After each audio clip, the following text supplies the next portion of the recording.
On the third day there was a wedding. It took place at Cana in Galilee. Jesus' mother was there. Jesus and his disciples had also been invited to the wedding. When the wine was gone, Jesus' mother said to him, "They have no more wine." "Dear woman, why are you telling me about this?" Jesus replied. "The time for me to show who I really am isn't here yet."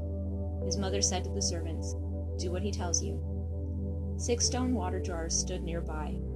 The Jews used water from that kind of jar for special washings. They did that to make themselves pure and clean. Each jar could hold 20 to 30 gallons.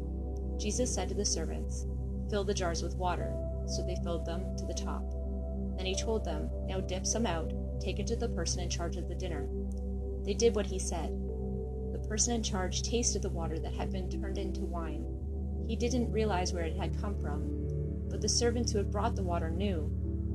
Then the person in charge called the groom to one side. He said, "Everyone brings out the best wine first. They bring out the cheaper wine after the guests have had too much to drink.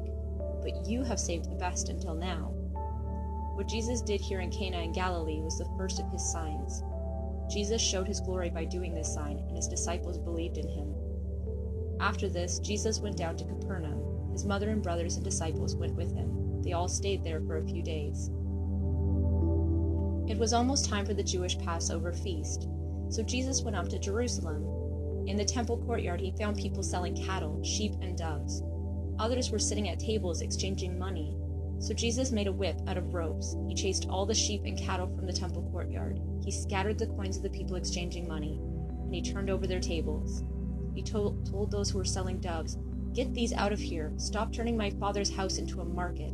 His disciples remembered what had been written. It says, "My great love for your house will destroy me." Then the Jewish leaders asked him, "What signs can you show us to prove your authority to do this?" Jesus answered them, "When you destroy this temple, I will raise it up again in 3 days." They replied, "It has taken 46 years to build this temple. Are you going to raise it up in 3 days?" But the temple Jesus had spoken about was his body. His disciples later remembered what he had said. That was after he had been raised from the dead. Then they believed the scripture. They also believed the word that Jesus had spoken. Meanwhile, he was in Jerusalem at the Passover feast. Many people saw the signs he was doing, and they believed in his name. But Jesus did not fully trust them. He knew what people are like. He didn't need anyone to tell him what people are like. He already knew why people do what they do.